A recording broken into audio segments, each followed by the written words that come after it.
नमस्कार, मैं हूं संजय शर्मा। आप देख रहे हैं 4 PM न्यूज नेटवर्क।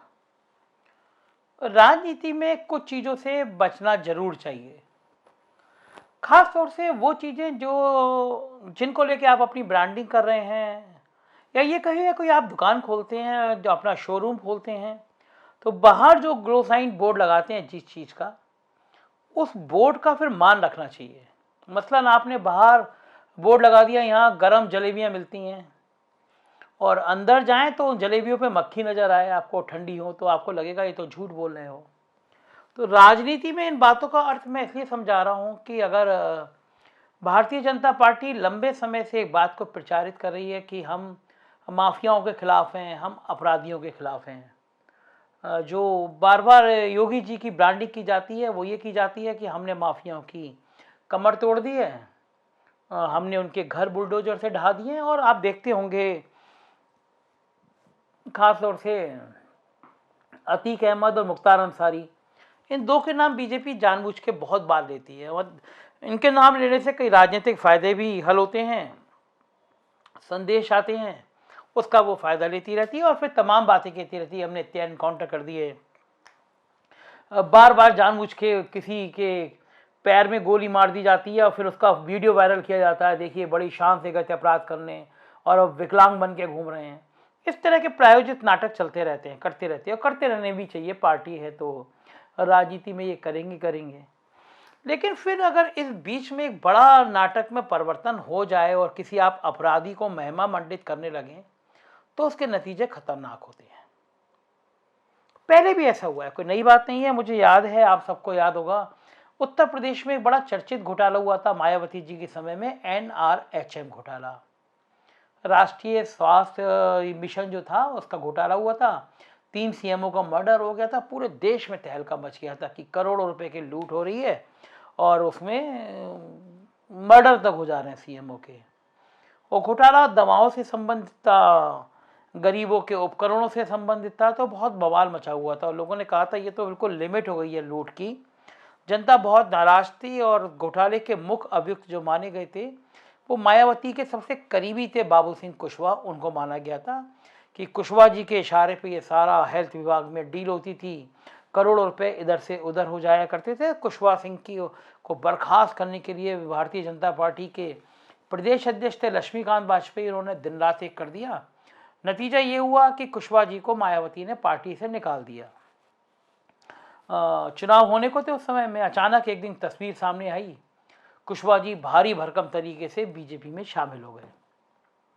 तब लोगों ने सवाल उठाया कि अरे भाई, जो व्यक्ति इतना NRHM का आरोपी रहा हो उसको आप पार्टी में शामिल कैसे कर सकते हो। बवाल मच गया पूरे देश में। नतीजा ये हुआ कि कुशवाहा जी पार्टी से विदा कर दिए गए। इससे पहले की भी मैं एक घटना और बताता हूँ आपको। पश्चिमी उत्तर प्रदेश के बहुत बड़े डॉन हुआ करते थे, DP यादव, नाम सुना होगा आपने। तूती बोलती थी DP यादव की, और बहुत बड़े डॉन थे, अपहरण, फिरौती, यानी कितने कितने चीज़ों के उनके ऊपर मुकदमे लगे थे। और रंगदारी इतनी थी कि दिल्ली, नोएडा, UP और महाराष्ट्र, कहाँ कहाँ DP यादव का नाम नहीं चलता था। DP यादव का नाम मतलब आतंक का पर्याय। अचानक DP यादव के मन में आया कि क्यों ना भैया भारतीय जनता पार्टी में शामिल हो लिया जाए। उससे पहले भारतीय जनता पार्टी DP यादव को लेकर बड़ा विरोध करती थी, और एक दिन DP यादव भारतीय जनता पार्टी में शामिल हो गए। अब जैसे DP यादव शामिल हुए तो पूरे देश में फिर बवाल हुआ कि अरे काय की पार्टी ऐसी बात करने वाली, सिद्धांतों की बात करने वाली, जब DP यादव जैसे तक को पार्टी में शामिल कर ले रही है। जब पूरे देश में हल्ला हुआ तो फिर बाबू सिंह कुशवाहा की तरह DP यादव भी बाहर कर दिए गए पार्टी से। लेकिन इनके रिश्तेदार को दाएं बाएं को करके ले आते हैं। अभी जो जिला पंचायत अध्यक्ष का चुनाव हुआ, उन्हीं DP यादव के भतीजे बताए जाते हैं। उनकी पत्नी को बधाई से जिला पंचायत अध्यक्ष का टिकट मिला, जितवा भी लिया बीजेपी ने। तो बाहुबलियों के दाएं बाएं रिश्तेदारों को एडजस्ट करते रहते हैं। लेकिन पार्टी बचती है कि सीधे सीधे कोई बाहुबली अगर पार्टी में एंट्री कर ले। अब मैं बात आता हूं मूल मुद्दे की। आज सुबह खबर आती है कि अयोध्या के एक बाहुबली विधायक है, और नाम है जितेंद्र सिंह बबलू, बीकापुर के विधायक, बसपा में रहे हैं पहले, पूर्व विधायक हैं। वो भारतीय जनता पार्टी में शामिल हो जाते हैं। जितेंद्र सिंह बबलू जाना माना नाम है, दर्जनों मुकदमे हैं और मुकदमे भी छोटे मोटे नहीं हैं, हत्या के, अपहरण के, डकैती के, फिरौती के। जबरदस्त बाहुबली है और बीकापुर में बबलू का खासा डंका बजता है। मैं उनके अपराध जगत की तो बात कर रहा हूं, लेकिन एक अपराध ऐसा बताता हूं जिसको लेके पूरे देश में तहलका मच गया था। इस बीच में एक बड़ी घटना घटती है कि मुरादाबाद की शायद एक कोई मामला था, तो रीता बहुगुणा जोशी जी ने मायावती को जोड़कर कुछ कमेंट कर दिया था उस घटना को लेकर कि दलित जाति की लड़की और स्वाभिमान, इस तरह का कुछ थोड़ा भद्दा कमेंट था। तो जितेंद्र सिंह उस समय बाहुबली विधायक थे, बहुजन समाज पार्टी में थे, मायावती के राइट हैंड थे, तूती बजती थी। तो भैया जितेंद्र जी को कहाँ बर्दाश्त की बहन जी के लिए कोई कुछ कह दे।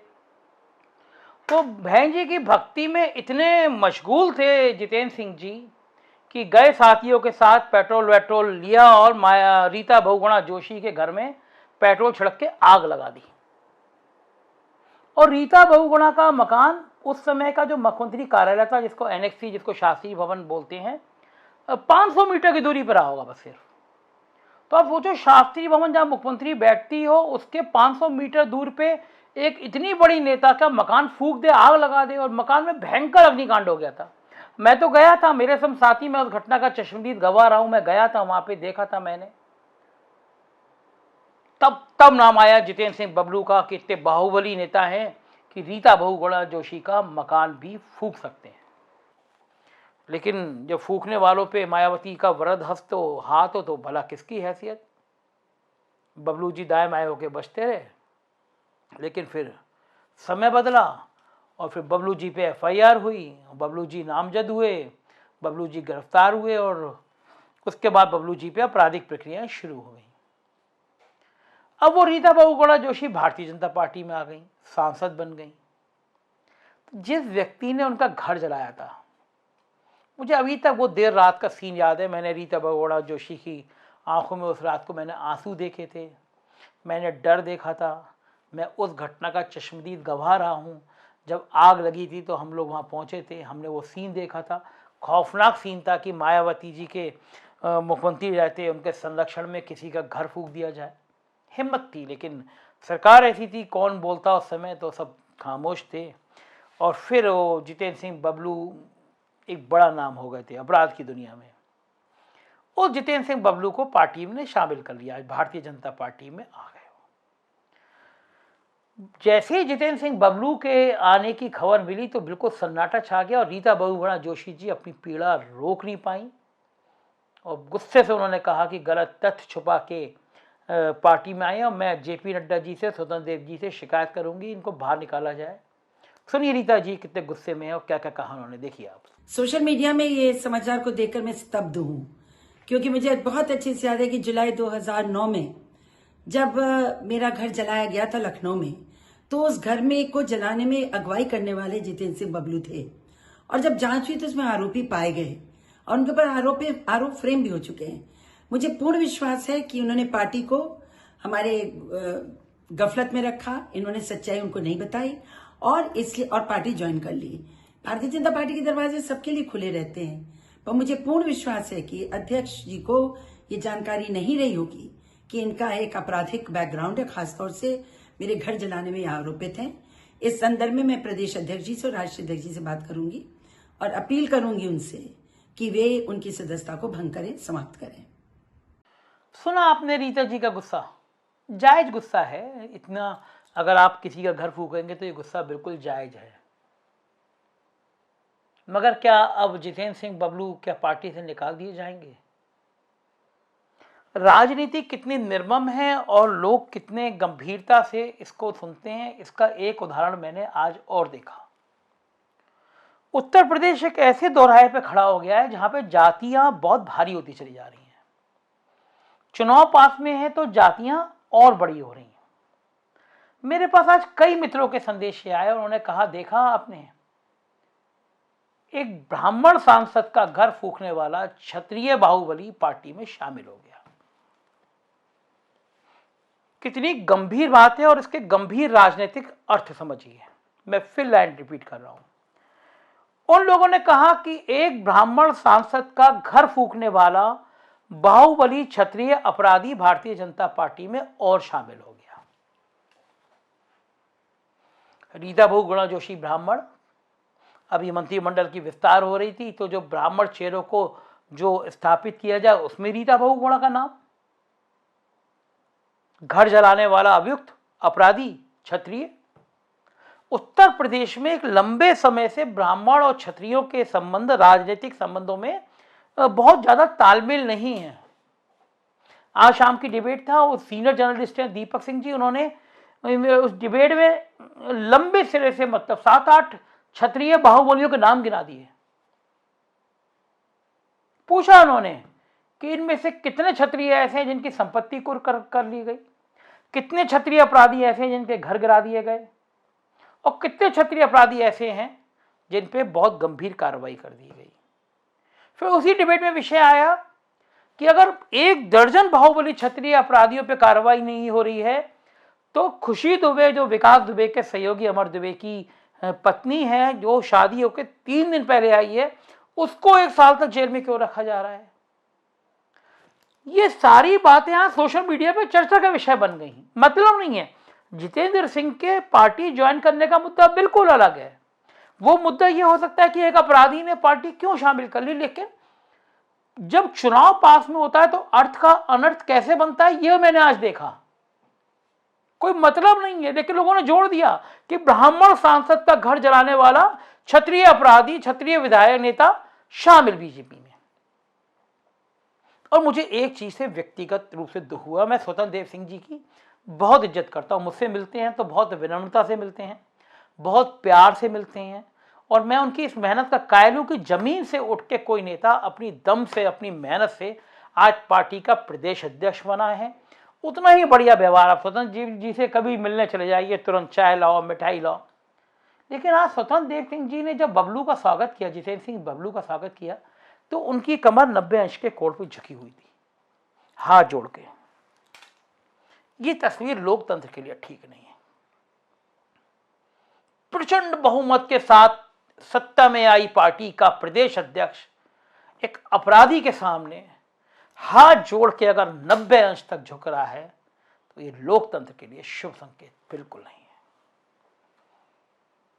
सरकारें आती हैं, सरकारें जाती हैं, सरकार आएगी, सरकार जाएगी, लोकतंत्र जिंदा रहेगा। एक इतनी बड़ी पार्टी का प्रदेश अध्यक्ष अपराधी के सामने नतमस्तक होगा तो कहीं ना कहीं लोकतंत्र की हत्या होगी। सोचिए, भारतीय जनता पार्टी अपने उस सांसद की पीढ़ी का अंदाजा लगाइए जिसका घर जल गया। घर जलाने वाले अपराधी के सामने आपकी पार्टी का प्रदेश अध्यक्ष कमर झुका के नतमस्तक हो जाएगा तो किस कार्यकर्ता का मन बनेगा। और वो मुख्यमंत्री जो लगातार कह रहे हैं ठोक दो नीति, जिसकी आप ब्रांडिंग कर रहे हैं, अपराधियों को ये कर दिया, अपराधियों को वो कर दिया, उनको अच्छा लगेगा?